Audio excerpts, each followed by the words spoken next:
최신 지구촌 소식 만나보는 글로벌 리포트 시간입니다.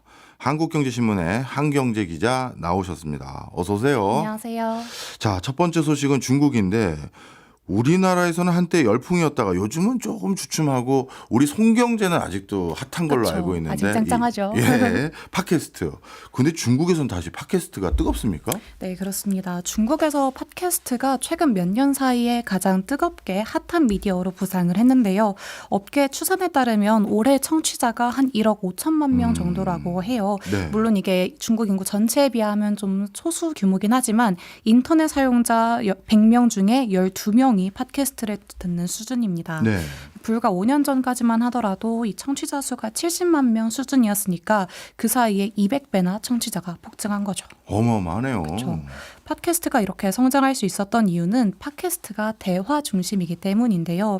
뉴스는 너무 딱딱하고 숏폼은 왠지 신뢰하기가 어려운 거죠. 예. 그런데 팟캐스트는 사건의 맥락을 차분하고 자세히 설명해 주잖아요. 친구들이 수다 떠는 걸 엿듣는 정도의 그런 편안함이라고 할까요?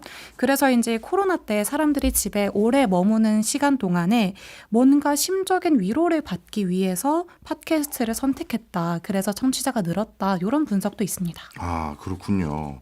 그럼 이런 팟캐스트를 주로 청취하는 사람들은 누군가요? 집계를 완전하게 정확히 할 수는 없겠습니다만 중국 팟캐스트 플랫폼 저스트팟이라는 곳이 한번 특성을 정리해 봤는데요. 네. 대도시에 사는 고학력의 직업이 안정적인 젊은 여성 이렇게 정리가 되더라고요. 청취자의 84% 이상이 1선이나 2선 도시 거주자였고 90% 이상은 학사 학위 이상을 보유하고 있었습니다. 또 청취자 절반 이상은 전문직이나 사무직 종사자였고 이들의 월 평균 소득은 한화로 한 300만 원 이상이었다고 해요. 네. 근데 가장 특징적인 것은 중국에서 여성 청취자의 비율이 굉장히 높다는 건데요. 예. 미국만 하더라도 팟캐스트 청취자의 한 60%가 남성이라고 알려져 있는데 예. 중국도 이 팟캐스트 플랫폼이 맨 처음에 들어왔을 때에는 사용자 대부분이 남성이었다고 해요. 그러다가 2020년 초에 팟캐스트 전용 어플인 샤오위저우가 등장하면서 분위기가 바뀌었습니다. 예. 그러니까 누구나 쉽게 제작하고 쉽게 들을 수 있는 환경이 조성되다 보니까 여성 비중이 상승해서 현재 샤오위저우 이용자의 70%가 여성으로 집계돼요. 예. 그런데 단순히 내용이 전문적이다, 다양하다 이런 이유로만 관심을 받는 게 이렇게 단기간에 아까 5년 만에 200배 성장했다고 했는데 네. 그것만 가지고는 이렇게 빠르게 성장하지 않았을 것 같은데요. 그렇습니다. 아무래도 팟캐스트는 정부의 검열에서 상대적으로 자유롭기 때문에 이렇게 청취자들이 몰렸는데요. 중국에서는 미술 전시회나 연극 공연을 연다고 하더라도 승인 절차가 필요할 정도로 검열이 심합니다. 하물며 정통 언론에 대해서는 더 규제가 강하겠죠. 근데 반대로 팟캐스트는 비교적 자유롭게 다양한 이야기를 다룰 수 있다는 특징이 있잖아요. 그러니까 예를 들면 중녀 라디오라는 팟캐스트를 운영하는 왕즈웨이라는 사람이 우울증이나 성희롱 같은 사회적 금기 주제도 다뤘습니다. 네. 이러한 발언은 사실 공식적인 장소에서는 허용되지 않는다고 해요. 물론 중국 정부도 팟캐스트 콘텐츠를 완전히 검열 대상에서 제외한 건 아니에요. 중국 팟캐스트 플랫폼 히말라야는 AI를 사용해서 자동 음성 인식 기능을 이용해서 방송 전에 민감한 단어를 걸러낸다고 합니다. 또 당국이 금기시하는 주제는 뒤늦게 삭제되기도 한다는데 네. 팬데믹 때 어떤 팟캐스트 진행자가 각국 방역 정책을 비교한 회차를 방송을 했다고 해요. 그 방송이 추후에 삭제됐다고 합니다. 아. 근데 그래도 청취자 입장에서 뭔가 팟캐스트가 다른 미디어에 비해서 좀 자유롭다, 검열이 덜하다라고 느껴지는 건 예. 의외로 콘텐츠가 너무 길어서 그렇습니다. 그러니까 숏폼만 보더라도 1분 이내에 콘텐츠가 끝나잖아요. 예. 그만큼 확산 속도가 굉장히 빠르고 그런 만큼 정부의 레이더망에도 쉽게 걸려든다는 약점이 있는 거죠. 그런데 팟캐스트는 최소 10분 이상은 들으면서 이 맥락을 파악해야 되니까 예. 바이럴 확산이 많지 않다고 해요. 예. 그래서 정부도 수만 개 콘텐츠를 하나하나 청취해가면서 단속하기가 어려운 구조입니다. 아, 어떻게 보면 팟캐스트의 고유의 특성이 이렇게 또 생존할 수 있는 여지가 됐군요. 네. 그러면 앞으로도 팟캐스트가 더 큰 산업으로 성장할 것으로 보세요? 일단은 이미 기업들이 발빠르게 움직이고 있기 때문에 예. 분명히 산업으로 성장할 수 있다고 생각은 하거든요. 예. 텐센트 뮤직이 지난 6월 히말라야 앱을 24억 달러에 인수하겠다고 발표했어요. 뭔가 성장성이 보이니까 인수를 결정했을 텐데 예. 하지만 아직 유료화 모델이 정착되진 못했습니다. 인기에 비해서 돈을 못 벌고 있다라고 보시면 돼요. 실제로 한 인기 팟캐스트가 인턴 급여 논란에 휩싸이기도 했는데요. 네. 인턴이 자신의 월급이 너무 낮다고 항의를 했어요.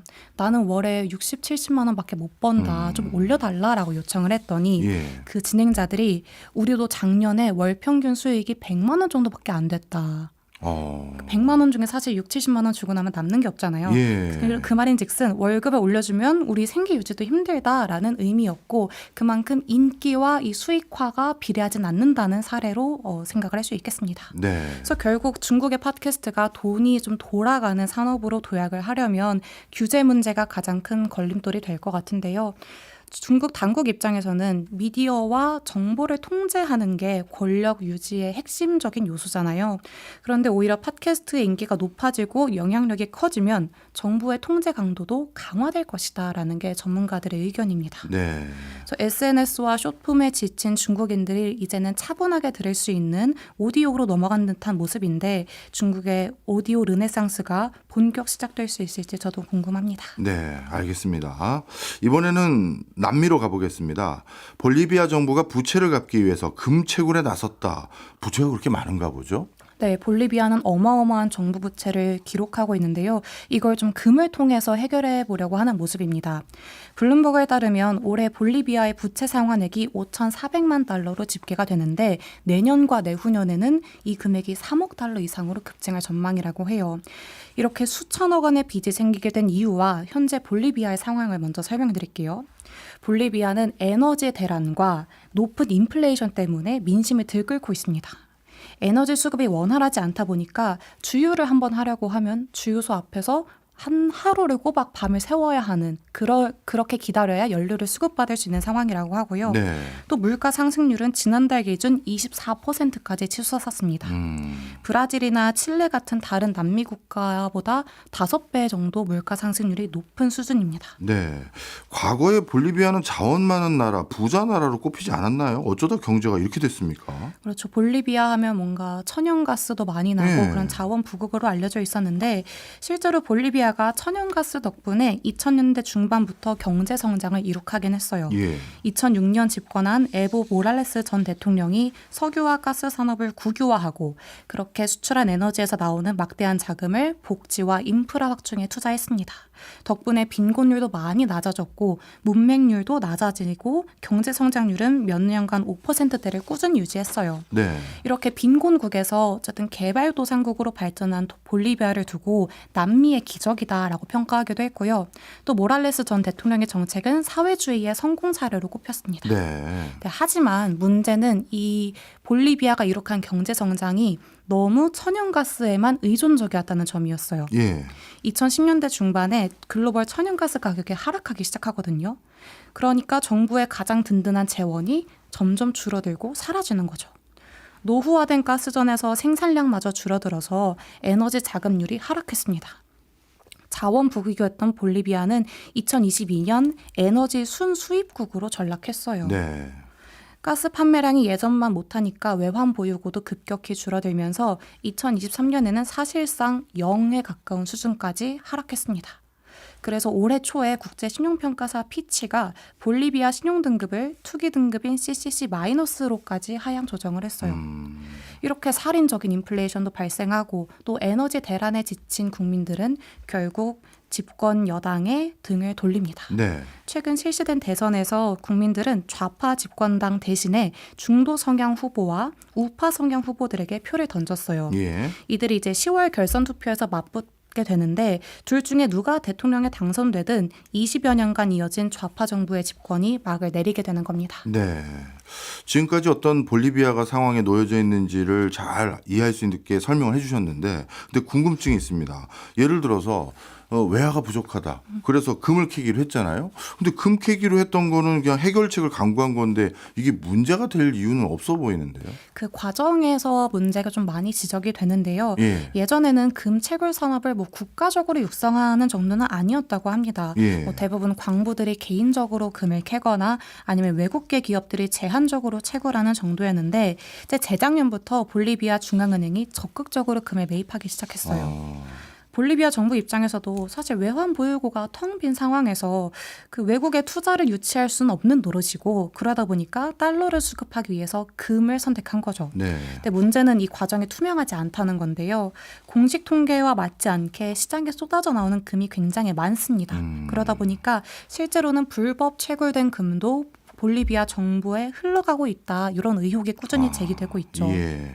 볼리비아 정부가 2023년 5월 이후에 금을 24톤 정도 매입한 것으로 파악이 되고, 금을 팔아서 확보한 달러가 우리나라 돈으로 4조 원 규모에 이른다고 합니다. 예. 그러니까 단기적으로는 외채를 상환하고 또 정부 운영 자금을 수혈해주는 역할을 하지만 무분별한 채굴이 환경을 파괴하고 있다, 이 점도 도마 위에 올랐어요. 예. 그럼 어떤 식으로 환경을 파괴하고 있느냐. 금 채굴 현장에서는 수은이 사용돼요. 이게 그 금을 다른 물질로부터 분리하려면 수은이 필요하기 때문인데요. 네. 이 수은이 강과 토양으로 그대로 흘러들어가면서 지역 생태계를 오염시키고 있습니다. 예. 금 채굴이 늘어나는 그 양에 비례해서 수은 사용량도 늘어나고 수은 유출 정도도 심각해진 상황인데, 예. 이렇게 흘러나온 폐수가 아무런 정화 장치 없이 그대로 강으로 흘러들어갔고, 마을 주민들은 식수와 생활용수로 그 물을 사용합니다. 예. 그래서 이 수은이 단순히 광산 주변 유역에만 퍼져 있는 게 아니라 강을 타고서 멀리 떨어진 수도 라파스까지도 흘러들어가서 전국적인 위협이 되고 있다고 해요. 예. 그리고 불법 채굴업자들이 나무를 대규모로 베어내고 또 강줄기를 인위적으로 바꾸면서 금을 캐고 있는데, 이게 산림 파괴와 토양 침식 문제까지 이어집니다. 그래서 몇 년 사이에 눈에 띄게 대규모 홍수가 늘어났다고 해요. 예. 그러니까 현지 주민들은 그동안 농업과 어업으로 먹고 살았는데 금 채굴량이 늘어나면서 땅과 물이 오염됐죠. 그러다 보니까 삶의 터전이 무너지고 있는 겁니다. 근데 물론 이 과정에서 금 채굴을 통해서 생계를 이어가는 주민들도 분명히 있기 때문에 무조건 금 채굴을 반대할 수만은 없는 상황이에요. 그렇군요. 이 금채굴을 통해서 여러 가지 문제가 불거지는 내용도 이렇게 많은지는 몰랐는데, 그런데 또 한 가지, 이렇게 많은 금을 캐면 중앙은행이 이걸 사줘야 되는데 네. 이게 가능한가요? 저는 이런 구조가 오래 가진 못할 것 같아요. 그러니까 금 채굴을 확대한다고 해서 그 채굴한 금을 모두 정부가 가져갈 수 있는 구조도 아니고요. 또 아까 말씀하신 것처럼 볼리비아 중앙은행도 금을 사들이려면 돈이 필요하잖아요. 예. 그러면 그랬을 때 이제 화폐를 추가 발행한다고 가정을 했을 때 이미 물가 상승률이 20%가 넘어버리니까 추가 발행에 대한 부담도 분명히 큰 거죠. 그리고 볼리비아의 공식 환율과 비공식 환율의 차이가 커서 금 판매자 입장에서는 중앙은행에 금을 파는 것보다 그냥 해외에 바로 금을 판매하는 게 더 돈을 많이 번다고 합니다. 네. 또 현재 볼리비아 금 채굴 현장에는 중국 자본이 굉장히 많이 들어와 있는데요. 생산량의 최대 70%까지도 가져간다고 해요. 그러니까 주민들은 수은 중독에 노출되면서까지 채굴을 하지만 실질적인 수익은 외국 기업으로 흘러들어가고 현지 경제에 유입되는 돈은 제한적인 거죠.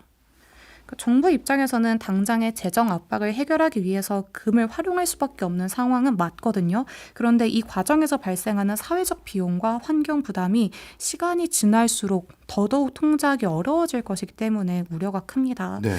그래서 다음 정부가 어떻게 볼리비아 경제를 살릴지 이건 또 제가 나중에 전달드리겠습니다. 볼리비아 정부가 외채를 갚기 위해서 금을 캐는 게 근본적인 해결책이 아니었군요. 알겠습니다. 마지막 소식입니다. 트럼프 행정부의 관세 때문에 흑인 여성들의 머리 관리가 힘들어지고 있다? 이건 감도 안 오네요. 무슨 소리입니까? 그렇죠. 인과관계가 어떻게 되는 예. 건지. 최근에 미국에서 흑인 여성들이 헤어 케어를 위해서 쓰는 비용과 그로 인한 경제적 부담이 다시 주목을 받고 있어요. 예. 흑인 여성들은 일반적으로 다른 인종보다 머리카락 관리에 더 많은 비용을 지출하는 것으로 알려져 있는데요. 백인 여성보다 매년 9배나 더 많은 돈을 지출한다고 합니다. 예. 흑인들의 모발이 굉장히 곱슬기가 강하잖아요. 네. 그러니까 그 곱슬기를 없애기 위해서 화학약품으로 머리를 쭉쭉 펴고 예. 아니면 머리를 닦는 브레이드를 하거나 인조 모발이나 인모를 섞어서 머리를 연장하는 붙임머리를 하기도 하는데요. 예. 그래서 이를 두고 흑인들이 모발 불평등을 겪고 있다라는 문제가 꾸준히 제기돼 왔어요. 그래서 통계를 보면 백인 여성들은 월 예산의 5%만 헤어케어에 지출하는데 네. 아프리카계 미국인의 경우에 20% 이상은 매월 예산의 25%를 모발 관리에 투입한다고 합니다. 그러니까 많이 쓰는 사람들은 일반 백인 여성보다 5배 넘게 돈을 지출하는 거죠. 네. 특히 곱슬이 심한 사람의 경우에는 시술 시간도 길어지고 시술 비용도 비싸고요. 또 곱슬이 너무 심하다고 해서 미용실에서 받아주지 않는 경우도 있다고 해요. 그래요. 그러니까 미용실로 찾아가는 시간도 많이 걸리는 거죠. 예. 그리고 곱슬을 펴는 과정에서 발생하는 유해 물질도 무시할 수 없고요. 그래서 아프로텍스라는 말도 생겨났는데요. 네. 이 아프로라는 게 아프리카계 미국인을 의미합니다. 즉 흑인들의 모발 관리 제품이 다른 제품에 비해서 비싸다 보니까 이걸 흑인이라서 내는 세금에 빗댄 거죠. 예. 그래서 이런 구조 자체가 경제적 불평등과 연결되어 있는 상태였는데 머리에 쓰는 돈이 많다 보니까 백인과의 가처분 소득 격차가 더 커졌고 그리고 최근에 트럼프 관세까지 더해지면서 그 경제적 부담이 더 커졌다는 의미에서 이제 관세와 흑인 여성들의 헤어케어를 연결해봤습니다. 네. 진짜 말씀 쭉 듣고 보니까 이거 관세까지 매겨지면 소비자들이 더 큰 타격이 있겠는데요. 그렇습니다. 시술에서 사용되는 인모가 대부분 중국에서 수입되거든요. 네. 그런데 관세 정책이 시행된 이후에 인모를 배송받는 시간도 길어졌고요. 가격도 뛴 거예요. 흑인 여성이 가장 많이 하는 시술 중에 그 원래 모발을 이렇게 따서 만들고 그 위에 인모를 붙여서 연장하는 시술이 있어요. 예. 왜냐하면 곱슬이 강한 머리를 매일 고데기로 펴고 시술을 하면은 쉽게 부서지고 건조해지다 보니까 이제 원래 모발은 보호하고 스타일링용 머리에는 인모를 써서 이제 머리를 꾸미는 거죠. 그런데 로이터 통신에 따르면 트럼프 행정부의 관세 조치 이후에 조지아주에서는 수입 모발 가격이 50% 이상 뛰었다고 합니다. 예. 그래서 시술 비용도 기존 $250에서 $400로 상승했죠. 그래서 소비자들은 예전처럼 미용실에 자주 찾진 못한다고 합니다. 그래서 조금 더 저렴하고 간단한 스타일링을 선택하거나 아예 집에서 직접 스타일링에 도전하는 소비자들도 늘었다고 하는데 이렇게 되면 미용실의 수입이 줄어드는 역효과가 발생해요. 예. 그래서 폐업 수준을 받는 미용실도 많아졌고 소비자뿐만이 아니라 사업자들도 관세 한 방에 생계를 위협받게 된 거예요. 그렇네요. 그런데 흑인 여성들이 이렇게까지 헤어케어에 신경 쓰는 이유가 있나요? 뭐 흑인 여성들이 유독 외모 관리에 신경 쓰느냐 그렇다기보다는 예. 이제 흑인 여성들이 왜 이렇게 헤어케어에 진심인 걸까를 생각해 보면 사회가 만들어낸 압박 때문이다라고 정리를 할 수 있습니다. 그건 또 무슨 소린가요? 흑인 여성들에게 헤어스타일링은 뭐 자신을 치장하는 목적보다는 예. 백인 사회에 녹아들기 위한 그런 노력의 일환인데요. 직장이나 학교처럼 그런 다양한 사회적 환경에서 곱슬기가 없는 쭉쭉 편 스트레이트 머리는 전문적이고 깔끔한 이미지로 평가를 받습니다. 네. 그러니까 반대로 곱슬이 심한 흑인 여성이 자신의 원래 머리를 하고 다닌다면 그 외모만으로도 덜 전문적이다라는 평가를 받을 위험이 있는 거예요. 예. 이코노미스트에 따르면 흑인 직장인들이 자신의 자연적인 머리 때문에 해고된 경우도 상당하다고 합니다. 그 정도군요.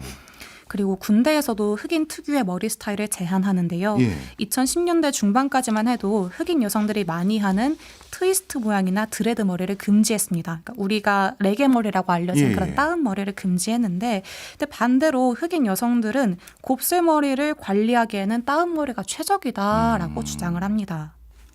그래서 참고로 이 드레드 스타일이라는 명칭 자체에도 인종차별이 존재하는데요. 예. 과거 백인들이 아프리카 흑인의 노예선에 태워서 몇 달간 지냈을 때 이제 흑인들의 머리가 엉켰을 거 아니에요. 네. 이걸 보고 불쾌하다, 드레드풀하다라고 말한 데에서 드레드라는 명칭이 유래했다고 합니다. 이게 저는 그냥 헤어케어를 특히 신경 쓰는 게 유행이거나 이런 건 줄 알았는데 그게 아니라 굉장히 사회 구조적인 부조리도 있네요. 그렇죠. 그러니까 자기 표현의 욕구도 있겠지만 네. 말씀하신 말씀하신 것처럼 사회적 압박에 굉장히 크게 작용하는 모습이에요. 그래도 정부에서 운영하는 군에서도 이렇다는 건 또 놀랍네요. 네, 그래서 여성 군인들은 몇 년 전까지만 해도 그 짧게 깎은 머리, 버즈컷은 제한됐고요. 예. 머리를 하나로 묶으라는 지침이 유지됐습니다. 그런데 곱슬이 심하신 분들은 아실 텐데 그 곱슬이 심하면 머리를 하나로 묶는 거로는 감당이 안 된다고 해요. 머리 고무줄이 쉽게 끊어지기도 하고 예. 자꾸 부푸니까요. 예. 그래서 이러한 사례들을 보면 흑인들의 헤어스타일링이 단순히 외모의 문제에서 끝나는 게 아닌 걸 확인할 수 있습니다. 예. 사회적인 인정을 위해서 이들은 헤어케어에 돈을 쓸 수밖에 없는데 그러다 보니까 더더욱 이번 관세 조치는 단순히 미용 문제를 넘어서 일상과 생계, 나아가서 사회적 지위까지 영향을 주는 문제로 이어지고 있다라고 정리할 수 있겠네요. 네. 나름대로 관세 문제로 여러 가지 이슈들이 불거지고 있습니다만 이게 인종적인 문제 그리고 그게 헤어케어와 연관된지는 오늘 처음 들었습니다. 우리가 어떻게 보면 비슷한 사람들이 사는 이런 국가에서 사는 장점이 또 이럴 때는 확실히 있네요. 그렇죠. 사실 뭐 우리는 헤어스타일에 대해서 그렇게 큰 관여를 하진 않잖아요. 네, 알겠습니다. 지금까지 한경제 한국경제신문 기자였습니다. 오늘도 신기반기한 소식 재밌었습니다. 고맙습니다. 감사합니다.